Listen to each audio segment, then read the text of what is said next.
Alhamdulillah nahmaduhu wa nasta'inuhu wa nastaghfiruh wa na'udzu billahi min shururi anfusina wa min sayyiati a'malina. Man yahdihillahu fala mudilla lahu wa man yudlil fala hadiya lahu. Asyhadu an la ilaha illallah wahdahu la syarika lahu wa asyhadu anna Muhammadan 'abduhu wa rasuluh.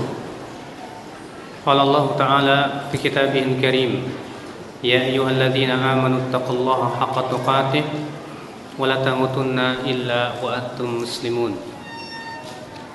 Amma ba'd, fa inna asdaqal hadits kitabullah wa khairal hadi hadi Muhammadin sallallahu alaihi wasallam wa syarrul umuri muhdatsatuha wa kullu muhdatsatin bid'ah wa kullu bid'atin dhalalah wa kullu dhalalatin finnar. Baik ya akhal Islam, azan ya Allah wa iyyakum. Pada kesempatan kali ini yang biasanya kita mengkaji silsilah hadis as-sahihah, untuk sementara diganti dulu karena ada amanah ya untuk membahas buku yang saya tulis sendiri, dan buku ini alhamdulillah diinfakkan oleh salah seorang muhsinin, dan beliau minta agar buku ini dibagikan secara gratis dan dikaji. Karena untuk melaksanakan amanah ini, maka ya pada hari ini yang biasanya kajian kita silsilah hadis sahihah, maka kita insyaallah akan membahas kitab atau buku ini. Tentunya tidak akan selesai dalam sekali pertemuan, mungkin sekali atau dua kali atau tiga kali ya pertemuan. Judul buku yang antum pegang semua adalah tentang kuburan. Kenapa saya ingin mengangkat kuburan? Karena sebagaimana antum ketahui ya akhi, fenomena kuburan yang sangat merebak terutama di negeri kita yang tercinta ini, di mana seakan-akan kuburan itu diagungkan. La ilaha illallah, la ilaha illallah.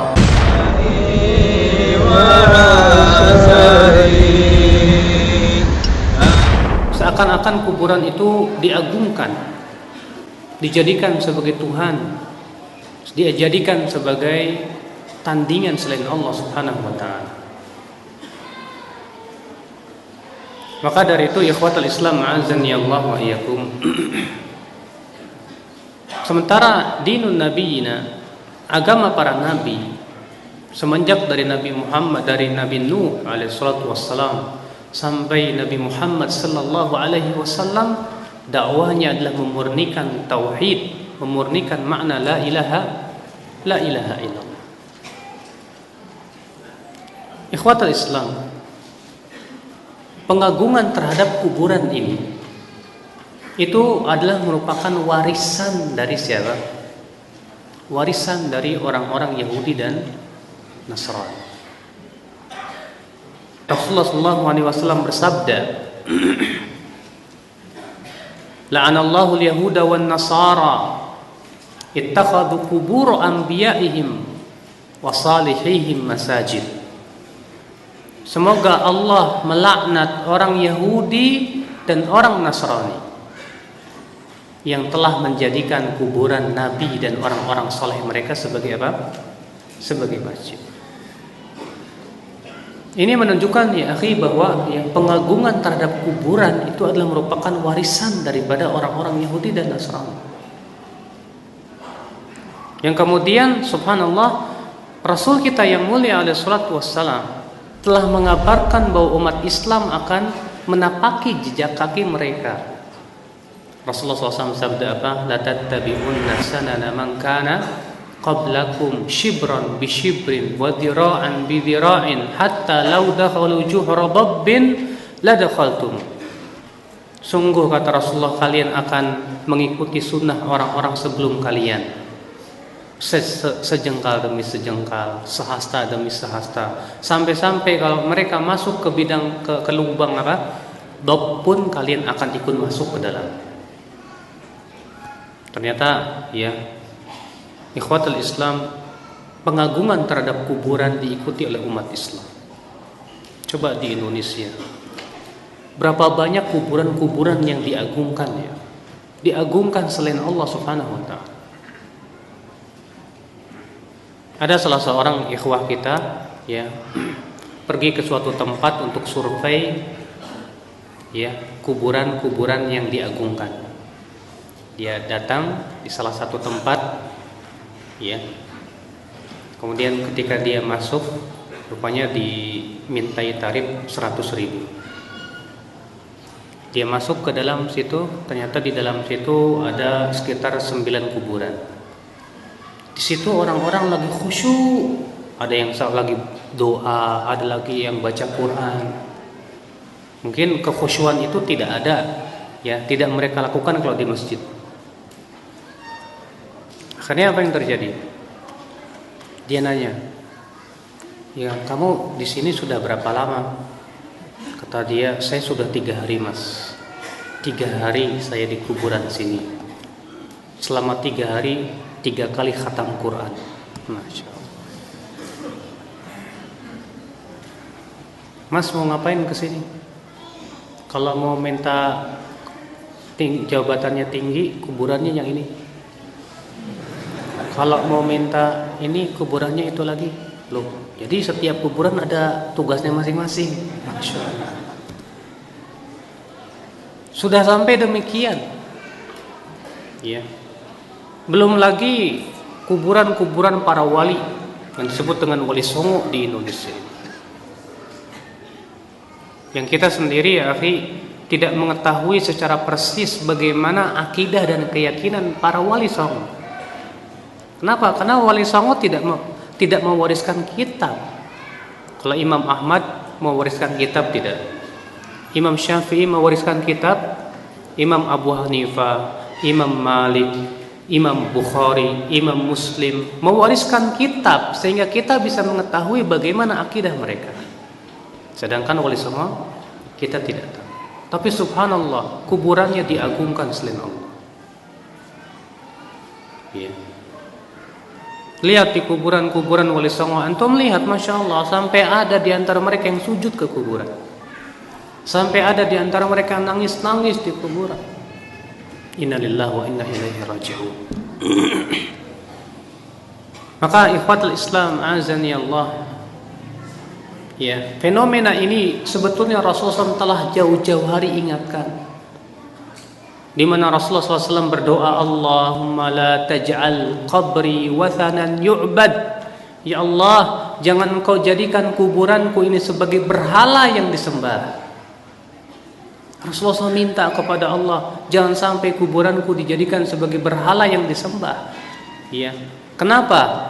Mungkin Rasulullah SAW ya diberitahu oleh Allah ya bahwa kelak umatnya akan mengagungkan kuburan-kuburan, dijadikan berhala-bahala, atau karena memang kebiasaan orang-orang sebelum kita, mereka menjadikan kuburan nabi dan orang soleh mereka sebagai tandingan selain Allah. Ya. Maka insya Allah kita akan membahas buku ini sedikit demi sedikit ya, karena untuk melaksanakan amanah saja untuk membahas buku ini. Kita buka bab 1, hakikat kuburan.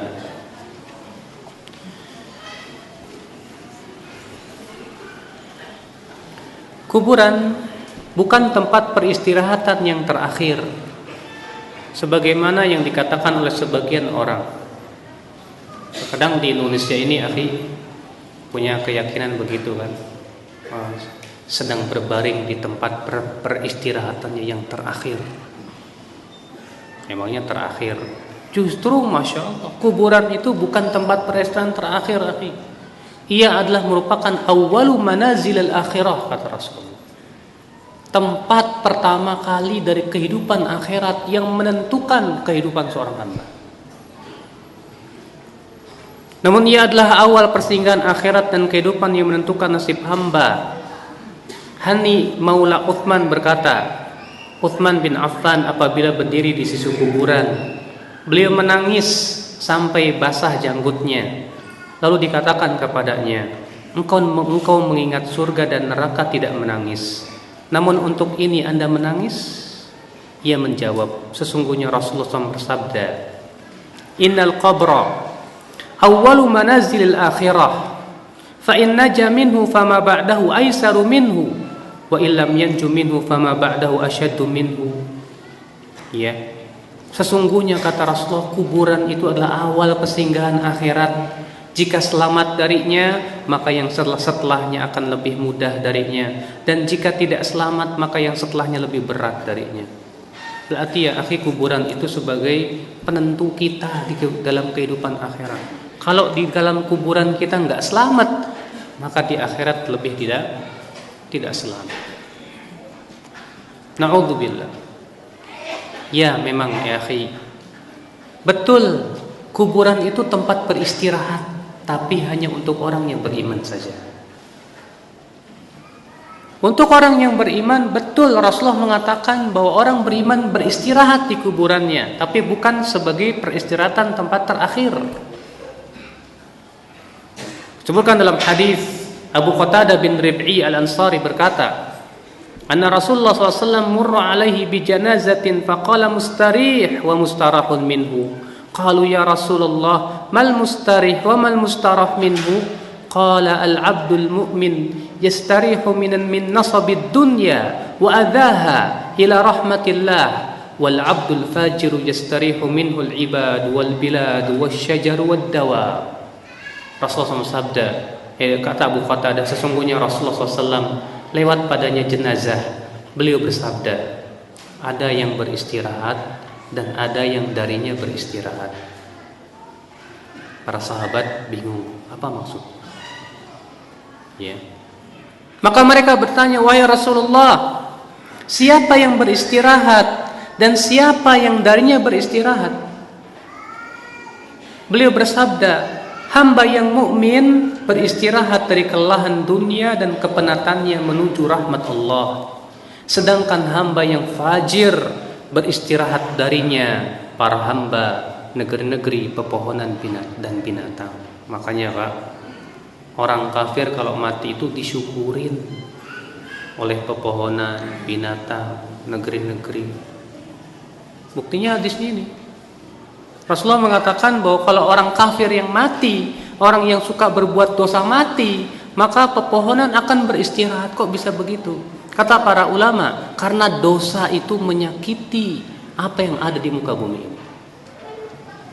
Dosa itu menyakiti pepohonan, dosa itu menyakiti binatang-binatang, dosa itu menyakiti ya awan dan yang lainnya. Bukankah ya akhi, Hajar Aswad ketika pertama kali diturunkan warnanya apa? Putih. Kata Rasulullah, Hajar Aswad itu adalah batu surga. Pertama kali diturunkan itu putih. Sawadathu khotaya bani Adam, dihitamkan oleh dosa-dosa anak Adam. Makanya atas pendapat yang sahih dari penafsiran para ulama dalam firman Allah, "Dhaharal fasadu fil barri wal bahri bima kasabat aydin nas." Telah muncul kerusakan di lautan dan di daratan akibat perbuatan manusia. Kata Ibnu Abbas, artinya akibat dosa-dosa mereka.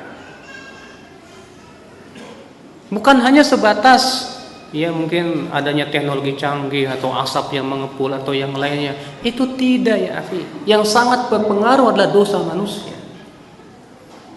Pemanasan global, cuaca yang tidak menentu, banyaknya gempa dan yang lainnya akibat apa? Dosa. Di zaman Umar bin Khattab pernah terjadi gempa. Kemudian Umar berkata, wahai kalian semua, apa dosa yang kalian lakukan? Demi Allah, kata Umar, kalau sampai gempa ini kembali lagi, aku tidak mau tinggal bersama kalian. Ya. Kenapa demikian? Karena dosa itu akhi menyakiti pepohonan. Kita saja tidak merasakannya, ya pepohonan diem, nggak bakalan ngomong, kamu, ya gara-gara kamu enggak. Tapi Rasulullah mengatakan bahwa orang fajir, orang fasik, kalau mati itu kata Rasulullah beristirahat darinya negeri-negeri, pepohonan, subhanallah. Jadi ya akhi, itulah ya kuburan buat orang yang beriman itu adalah tempat peristirahatan yang nyaman. Emang kelihatan liang lahat itu gelap, sempit, tapi buat orang yang beriman luar biasa. Yang disebutkan dalam hadis, ya bahwa orang yang beriman ketika dia ditanya tentang siapa Rabbmu, apa agamamu, siapa nabimu, dia akan bersyahadat asyhadu alla ilaha illallah. Dia pun bisa menjawab. Lalu Allah berfirman, an sadaqa abdi, benar hambaku itu, perlihatkan tempatnya di dalam surga. Lalu kemudian kuburannya itu diluaskan sejauh mata memandang dan diberikan cahaya dan sinar. Berbeda dengan kuburan orang-orang yang kafir, yang fasik, yang fajir. Buat orang fasik, buat orang kafir, kuburan itu memang tempat yang sangat mengerikan. Tempat yang sangat mengerikan, na'udzubillah. Namun bagi orang fasik, terlebih orang kafir, ia adalah tempat yang mengerikan. Nabi SAW bersabda, wa ammal kafir awil munafiq fayaqulu la adri kuntu aqulu ma yaqulun nas fayuqala daraita wa la talait thumma yudrabu bimitraqatin min hadid darbatan baina udhunayhi fayasihu sayhatan yasma'uha man yalih illa thaqalain. Adapun orang kafir atau munafik, ia akan mengatakan, saya tidak tahu, aku dahulu hanya mengucapkan apa yang diucapkan oleh manusia. Lalu dikatakan kepadanya, kamu tidak mengetahui dan tidak pula membaca? Kemudian ia dipukul dengan palu besi dengan sekali pukulan di antara dua telinganya, maka ia menjerit dengan jeritan yang didengar oleh makhluk yang ada di sekitar kuburan kecuali jin dan manusia. Subhanallah. Kita tidak diperdengarkan oleh Allah adab kubur. Bayangkan kalau kita diperdengarkan, mungkin antum gak bisa makan. Tiap lewat kuburan ngedengar suara jeritan, wah, dan yang lainnya, antum gak bisa makan.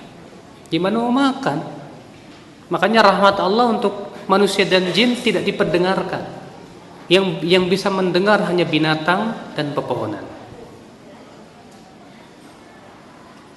Makanya kata Ibnu Rajab ketika mengisahkan tentang kisah di zaman dahulu, ada seseorang membawa keledainya ke perkuburan orang kafir. Keluar dari perkuburan tuh keledainya langsung sakit. Kenapa? Karena keledai bisa mendengar bagaimana adab. Ini ikhwatul Islam, azani Allah wa iyyakum. Lihat ya akhi, yang menjadi perhatian kita di situ. Ketika orang kafir ditanya, tentang siapa Rabbmu, apa agama, apa kata dia? La adri, saya tidak tahu. Aku cuma mendengar orang-orang mengucapkan sesuatu, aku pun ikut-ikut mengucapkan. Ikhwatul Islam, maka kewajiban kita ya akhi memikirkan apa yang kita persiapkan menuju kuburan itu. Amal kita sudah sejauh apa ya akhi? Setiap kita pasti mati, setiap kita pasti akan ditanya oleh malaikat mungkar dan nakir. Wajib diyakini, itu pasti akan terjadi ya akhul Islam, azani Allah wa iyyakum. Ikhwatul Islam. Demikian memang keadaan kuburan. Ia adalah tempat yang menyenangkan orang yang beriman. Tapi ia adalah tempat yang sangat menyeramkan bagi orang-orang yang kafirin dan fajir. Maka ikhwatul Islam, setiap kita bertanya, apa persiapan kita menuju kehidupan itu? Ataukah kita masih terus disibukkan dengan dunia, dunia, dan dunia? Lalu kemudian kita pun ketika meninggal dunia dalam keadaan kita belum siap-siap menuju kehidupan akhirat. Fanasallallahu as-salamata wal afiyah. Ikhwatul Islam, kuburan hanyalah benda mati yang tidak dapat memberi manfaat dan mudarat. Di halaman 18, kuburan hanyalah benda mati yang tidak bisa memberikan manfaat dan mudarat. Di dalamnya terbujur mayat yang kaku yang membutuhkan doa orang yang masih hidup. Siapa di antara antum yang pernah memandikan mayat? Nggak pernah ya? Belajar dong. Akhi, ketika antum mandiin mayat, mayatnya diam apa gimana? Antum cubit, dia ngelak. Itu mayat. Berarti sudah tidak bisa memberikan manfaat dan mudarat. Jangankan ngasih manfaat mudarat buat orang lain, buat dirinya sendiri aja nggak bisa. Ya. Lalu ada apa kemudian dijadikan tandingan selain Allah Subhanahu wa taala? Na'udzubillah, nasallallahu salamata wal afiyah. Ia tidak dapat menyampaikan doa orang yang bertawasul kepadanya, apalagi mengabulkan doa orang yang berdoa kepadanya. Mayat sudah tidak punya apa-apa lagi, tidak punya kemampuan. Justru dia sangat butuh doanya orang yang hidup ya. Ya. Ikhwatul Islam, bayangkan Rasulullah sallallahu alaihi wasallam saja orang yang paling tinggi kedudukannya di sisi Allah. Ternyata Rasulullah tidak bisa memberikan manfaat dan mudarat kepada dirinya sendiri. Allah berfirman dalam surat Al-A'raf ayat 188 apa? Qul la amliku li nafsi naf'an wa la darran illa ma syaa Allah. Walau kuntu a'lamul ghaib lastakthartu minal khairi wa ma massani as-su. Katakan hai Muhammad, aku tidak memiliki untuk diriku manfaat dan mudarat kecuali apa yang Allah kehendaki. Kalaulah aku tahu yang gaib, aku akan memperbanyak kebaikan dan aku tidak akan tertimpa keburukan. Ya akhi, ini ayat bantahan berat buat orang-orang tasawuf. Kenapa? Karena orang tasawuf punya keyakinan bahwa Rasulullah bisa memberikan manfaat dan mudarat setelah matinya. Jangankan itu, mereka punya keyakinan katanya wali yang sudah mati itu bisa memberikan manfaat dan mudarat. Ya. Mereka punya keyakinan bahwa Rasulullah SAW itu tahu yang gaib. Bahkan mereka punya keyakinan wali-wali itu katanya tahu yang gaib. Subhanallah. Maka di sini Allah Subhanahu wa taala membatalkan keyakinan seperti ini. Allah mengatakan kepada disuruh Rasulullah mengatakan qul la amliku li nafsi naf'a wa la darran illa ma syaa Allah. Katakan hai Muhammad, aku tidak memiliki untuk diriku manfaat dan mudarat. Untuk dirinya sendiri Rasulullah tidak bisa memberikan manfaat dan mudarat, apalagi untuk orang lain. Walau kuntu a'lamul ghaib, kalaulah aku tahu yang gaib kata Rasulullah, lastakthartu minal khair, aku akan memperbanyak kebaikan. Wa ma massani yasu, dan aku tidak akan tertimpa keburukan. Buktinya di perang Uhud Rasulullah kepalanya bocor, gigi serinya patah, ya, pipinya tertancap. Nggak kayak sekarang, ya terkadang kaum muslimin banyak punya keyakinan yang namanya wali itu katanya nggak mempan dibacok. Sampai-sampai banyak ya para kiai memperlihatkan karomahnya, tuh lihat nggak mempan dibacok katanya. Oh itu wali. Subhanallah. Rasulullah SAW saja ya ketika perang Uhud masih bocor kepalanya. Ya subhanallah, ikhwatul Islam azani Allah wa iyyakum. Ikhwatul Islam, kuburan memang benda mati. Dia tidak bisa memberikan manfaat dan mudarat, tapi sayang, aneh, ya seakan kuburan itu diagungkan selain Allah, dijadikan tempat beribadah dan yang lainnya. Berikut kita akan sebutkan beberapa ritual yang masyhur di kalangan masyarakat kita, ya, beserta pemaparan dalil-dalil dan sedikit dia menyebutkan tentunya ya hujah-hujah dari mereka. Bab yang kedua yaitu ritual-ritual di kuburan. Yang pertama, membaca Al-Quran di kuburan. Sebelum kita membahas hukum membaca Al-Quran di kuburan, baiknya kita bahas dulu ya hukum menghadiahkan Al-Quran. Gimana nih? Itu kadang kan di masyarakat sering kita mendengar hadiah ila hadrati fulan al-Fatihah, a'udzubillahi minasyaitonir rajim. Atau misalnya baca yasinan buat si mayat, atau baca Quran, ya kan? Iya. Apa hukumnya? Terjadi ikhtilaf para ulama.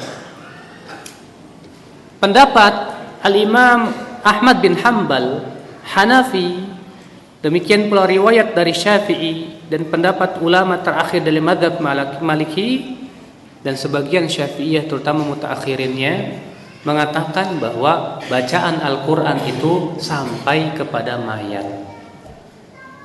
Sampai ke mana? Ke mayat. Ya. Sampai-sampai Al-Bahuti berkata, Imam Ahmad mengatakan bahwa sampai kepada mayat semua kebaikan berdasarkan nas-nas yang menunjukkan kepada hal itu. Juga karena manusia di negeri-negeri berkumpul membaca Al-Quran untuk dihadiahkan kepada mayat tanpa ada pengingkaran, sehingga menjadi ijma mereka. Sampai-sampai Al-Bahuti mengatakan di sini kata ini ijma. Dan nanti kita akan sebutkan bahwa tidak ada ijma. Iya. Apa dalil mereka, Pak? Yang mengatakan katanya ya membacakan atau menghadiahkan Al-Quran ke mayat itu sampai kias. Kias kepada apa? Kepada sedekah, haji, puasa. Kan disebutkan dalam hadis sedekah untuk mayat itu sampai. Disebutkan dalam hadis menghajikan orang itu boleh. Mempuasakan ya orang tua kita yang punya hutang boleh. Berarti dikiaskan kepadanya apa? Seluruh amalan kebaikan. Ya. Ini kias. Di antara dalil mereka juga apa? Hadis Ma'qil bin Yasar bahwa Nabi SAW sabda, "Iqra'u Yasin ala mautakum." Bacakan surat Yasin kepada orang yang sudah mati di antara kamu. Tapi hadis ini akhi dhaif. Di dalam sanadnya terdapat Abu Uthman, ya bukan An-Nahdi, dan ayahnya dua-duanya perawi yang majhul. Dan juga sanadnya muttarib, terdapat keguncangan. Ya.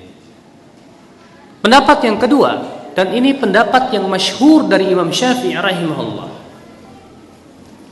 Imam Syafi'i mengatakan bahwa bacaan Al-Quran tidak sampai ke siapa? Ke mayat. Dalilnya mana? Dasarnya surat An-Najm ayat 39. Allah berfirman, "Wa allaysa lil insani illa ma sa'a." Manusia tidak akan mendapatkan kecuali apa yang dia usahakan. Dan juga kata Imam Syafi'i, karena tidak adanya praktek dari Rasulullah, tidak pula para sahabat, tidak pula para tabi'in, bahwa mereka menghadiahkan bacaan Al-Quran kepada siapa? Kepada mayat. Ya, apalagi Pak, Rasulullah SAW itu orang yang paling sayang kepada umatnya. Sampai Allah menyebutkan dalam surat At-Taubah ayat 128 apa? Wa kana wabil mu'minina raufur rahim. Adalah Rasulullah SAW sangat sayang dan lembut kepada kaum mukminin. Apa konsekuensi sayang? Kalau Rasulullah sayang, tentu Rasulullah ingin supaya umatnya semua selamat. Di antaranya apa? Dengan melakukan usaha bagaimana mengirimkan bacaan Quran. Tapi tidak ada satupun riwayat satu saja ya Rasulullah SAW mengirimkan Al-Fatihah misalnya. Memang ada hadisnya, Al-Fatihah lima quri'at laha. Al-Fatihah itu tergantung untuk apa dibaca. Tapi hadis itu palsu kata para ulama. Ya. Tidak pernah kita mendengar ada seorang sahabat ngirimin bacaan Quran. Makanya ini hujah. Maka dari itu Al-Imam Ibnu Katsir rahimahullah dalam tafsirnya, Imam Ibnu Katsir dalam tafsirnya berkata, dari ayat yang mulia ini ketika menafsirkan An-Najm ayat 39, Imam Asy-Syafi'i dan para pengikutnya beristimbat bahwa bacaan Al-Quran tidak akan sampai kepada mayat, karena itu bukanlah amal mayat, bukan juga usahanya, dan Rasulullah SAW tidak pernah menyunahkan kepada umatnya, tidak juga menganjurkan atau membimbing kepadanya baik dengan nas maupun isyarat, dan tidak pernah dinukil juga dari seorang sahabat pun kalau itu baik, tentu mereka telah mendahulunya. Dan bab al-qurubat, ibadah hanya terbatas pada nas, tidak berlaku padanya qiyas dan ra'yu. Dan ini pendapat yang sahih, Pak, yang rajih. Sebab coba antum minta kepada para kiai atau ajengan yang mengatakan bahwa bacaan Al-Quran sampai kepada mayat, minta mana praktek dari Rasulullah. Sekali saja Rasulullah SAW kalau ziarah kubur tuh baca Quran dihadiahkan ke mayat. Padahal Rasulullah SAW itu sering berziarah kubur. Di suatu malam ketika Rasulullah SAW diperintahkan oleh Allah untuk berziarah kubur Baqi, lalu kemudian diikuti oleh Aisyah dari belakang. Aisyah tidak mendengar Rasulullah SAW menyampaikan atau membacakan Al-Quran. Bahkan ketika Aisyah berkata kepada Rasulullah, "Ya Rasulullah, kalau saya berziarah kubur, apa yang harus saya baca?" Kata Rasulullah, "Quli, ucapkan Assalamualaikum ya ahlad diyar." Ya, sampai akhirnya Rasulullah tidak mengajarkan tentang bacaan ayat Al-Quran. Kalaulah itu baik, tentu sudah diajarkan oleh siapa? Oleh Rasulullah sallallahu alaihi wasallam. Para sahabat yang mati di zaman Rasulullah banyak tidak? Baik. Ketika Rasulullah SAW meninggal dunia, apakah para sahabat baca yasinan? Tidak pernah kita mendengar dalam sejarah ketika Rasulullah SAW meninggal dunia itu para sahabat yasinan. Silakan dibuka kitab-kitab bagi mereka yang mau berpikir. Ya, kitab-kitab hadis dengan sanad-sanadnya. Ketika Rasulullah meninggal dunia atau Abu Bakar meninggal dunia, tidak pernah kita mendengar para sahabat kumpul baca yasinan. Ketika Umar bin Khattab meninggal dunia, Utsman meninggal dunia, Ali bin Abi Thalib meninggal dunia, kita tidak pernah mendengar para sahabat baca yasinan, menghadiahkan bacaan Al-Quran kepadanya. Selain hadisnya juga dhaif ya. Itu menjadi tren di masyarakat kan. Ayo baca yasinan. Ya, kalau enggak yasinan kamu wahabi, sesat kan. Masya Allah. Ikhwatul Islam, azani Allah wa ya. Adapun klaim Bahuti bahwa itu ijma, ini klaim yang batil. Kenapa? Karena perselisihan dalam masalah ini jelas. Lah terus berarti Imam Ahmad sesat loh. Berarti Imam Malik sesat. Berarti Imam Abu Hanifah sesat? Yang mengatakan bahwasannya ya bacaan Quran sampai, kita katakan mereka sudah berijtihad. Dan orang yang berijtihad itu kalau benar dapat 2 pahala. Kalau salah dapat 1 pahala. Berarti buat mujtahidnya dapat pahala. Lah buat antum kalau tahu itu salah dapat dosa kalau tetap ngikutin juga. Ya akhi, dalam masalah perselisihan ulama, hujah kita bukan ulama. Kalau ketika terjadi ikhtilaf ulama, hujah kita apa? Al-Quran dan Sunnah Rasulullah SAW. Makanya kalau ada orang berkata, sampean kan punya ulama, saya punya ulama, ya masing-masing aja. Kita katakan, apa benar, apa pernah kita mendengar ada ulama yang hujahnya begitu? Imam Syafi'i ketika dialog dengan Imam Ahmad bin Hanbal tentang masalah tarikus shalah, ya orang yang meninggalkan sholat hukumnya kafir atau tidak. Imam Ahmad membawakan nas dalil, Imam Syafi'i membawakan dalil. Tidak pernah kita mendengar para ulama ketika dialog, sampean punya ulama, saya punya ulama. Itu perkataan orang bodoh biasanya. Sering kita dengar seperti itu. Ya ulamamu, ya ulamaku.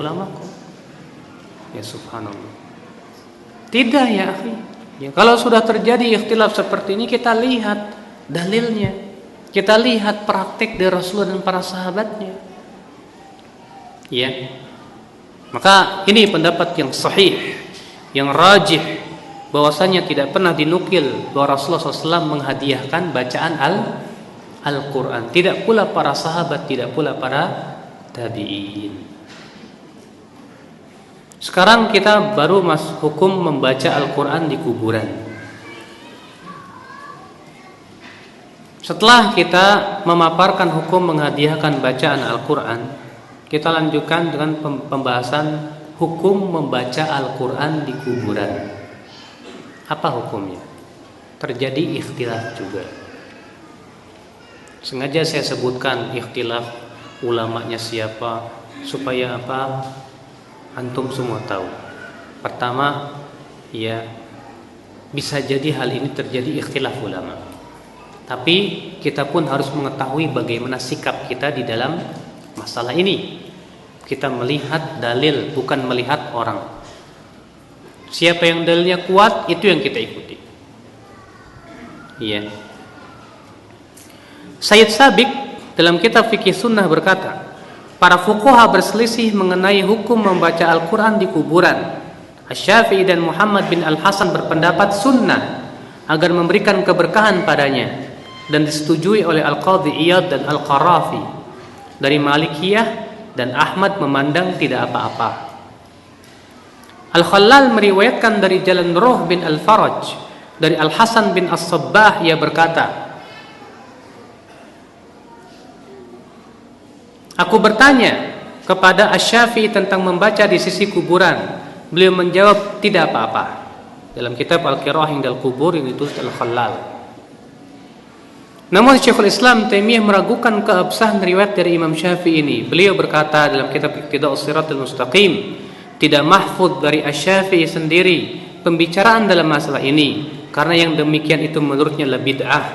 Dan Malik berkata, aku tidak mengetahui seorang pun yang melakukannya. Dan pernyataan Sayyid Sabiq bahwa Imam Ahmad memandang tidak apa-apa bertentangan dengan yang diriwayatkan oleh Abu Daud darinya dalam kitab Masailnya, di mana Abu Daud meriwayatkan, beliau berkata, aku mendengar Ahmad ditanya tentang hukum membaca Al-Quran di kuburan. Beliau menjawab tidak boleh. Siapa yang mengatakan?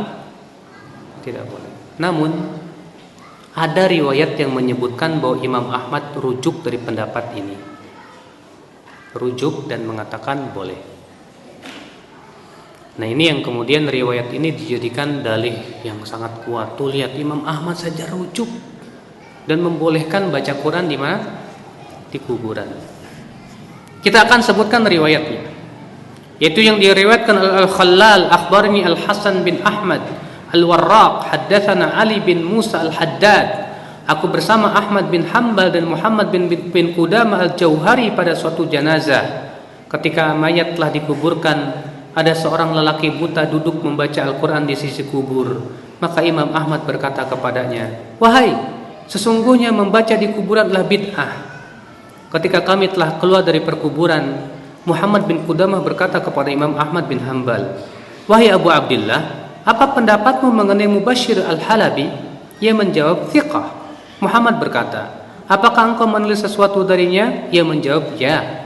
Muhammad berkata, Mubashir mengabarkan dari Abdurrahman bin Al-Ala bin Al-Lajlaj dari ayahnya bahwa ia mewasiatkan apabila telah dikubur agar dibacakan di kepalanya permulaan surat Al-Baqarah dan akhirnya, dan berkata, aku mendengar Ibnu Umar berwasiat demikian.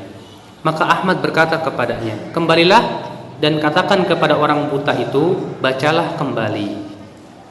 Nah, ini Pak riwayat yang menunjukkan katanya Imam Ahmad itu rujuk dari pendapatnya yang melarang. Tapi sayang, riwayat ini, hikayat ini di dalam sanadnya ada perawi yang majhul. Makanya Pak, inilah pentingnya belajar ilmu hadis. Penting kita memeriksa sanad. Kenapa orang-orang tasawuf atau orang sufi itu paling gak doyan sama ilmu hadis? Kenapa mereka sangat benci sama ahli hadis? Kalau antum kita lihat ya, kitab-kitab tasawuf, banyak sekali cercaan-cercaan terhadap para muhaddisin. Apa itu ahli hadis? Ahli hadis itu sanadnya dari mayat ke mayat. Kalau kami dari hidup ke hidup, haddatsana qalbi an Rabbi. Bercerita kepadaku apa? Hatiku dari Rabbku. Kalau ahli hadis katakan dari haddatsana fulan mayat, an fulan mayat. Kenapa ya akhi orang-orang tasawuf itu tidak suka dengan ilmu hadis? Karena kalau kita tegakkan ilmu hadis, rontok semua hujah-hujah mereka. Ketahuan borok-borok hujah-hujah mereka. Karena mereka sama sekali tidak peduli dengan hadis Nabi SAW. Apakah hadisnya sahih atau tidak? Makanya mereka perlu untuk membela perkataan. Loh, ya hadis doif juga hadis. Ya. Ikhwatul Islam azani Allah. Padahal jumhur ulama yang mengatakan atau para ulama yang membolehkan mengamalkan hadis doif itu pun dengan syarat. Syaratnya apa? Yang pertama hadisnya doifnya ringan. Untuk membedakan doif ringan dengan doif berat bisa nggak? Yang kedua kata Ibnu Hajar, wajib diyakini kedoifan hadis itu. Artinya jangan diyakini itu sebagai sunnah. Tapi di masyarakat malah diyakini sunnah tidak. Yang ketiga kata Ibnu Hajar, jangan dimasyhurkan, cukup buat diri sendiri. Ini malah dimasyhurkan. Riwayat Imam Ahmad ini yang menyatakan rujuknya ternyata dalam sanadnya ada 2 orang perawi yang majhul, sehingga tidak bisa dijadikan hujah. Inilah ikhwatul Islam, indahnya Islam tatkala kita memeriksa sanad hadis. Makanya Abdullah bin Mubarak berkata, laulal isnad laqala man syaa ma syaa. Kalau bukan karena sanad hadis, orang semaunya akan berkata Rasulullah bersabda. Tapi dengan sanad orang akan berhati-hati. Mana sanadnya? Sini. Makanya Pak, hadis palsu, hadis doif dan kedustaan itu lakunya di pasar kebodohan.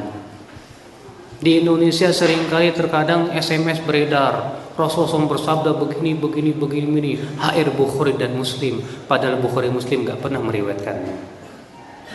Orang ketika melihat Bukhari Muslim ini, Masya Allah, lihat Bukhari Muslim. Ya, kita katakan, sampean udah rujuk belum ke kitab Bukhari Muslim?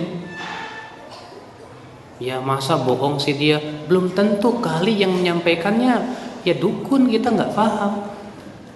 Rujuk dulu mas. Ya setelah dirujuk ternyata nggak riwayat Bukhari dalam sahihnya, adanya Bukhari dalam Al-Adabul Mufrad. Nah, gimana? Sementara Al-Adabul Mufrad itu tidak disyaratkan harus sahih. Nah ini ikhwatul Islam, disinilah ya akhi, setiap kita tentu harus punya jiwa kritis untuk apa? Memeriksa sanad-sanad hadis, memeriksa segala macam periwayatan yang kita dengar. Supaya apa? Supaya kita pertama tidak tertipu, yang kedua kita tidak berdusta atas nama Rasulullah sallallahu alaihi wasallam. Ternyata kita tidak bisa melanjutkan karena waktunya sudah habis. Jadi insyaallah saya akan bahas di pertemuan yang akan datang saja. Ini saja, subhanallah wa bihamdihi, asyhadu an la ilaha illa anta, astaghfiruka wa atubu ilaik. Assalamualaikum warahmatullahi wabarakatuh.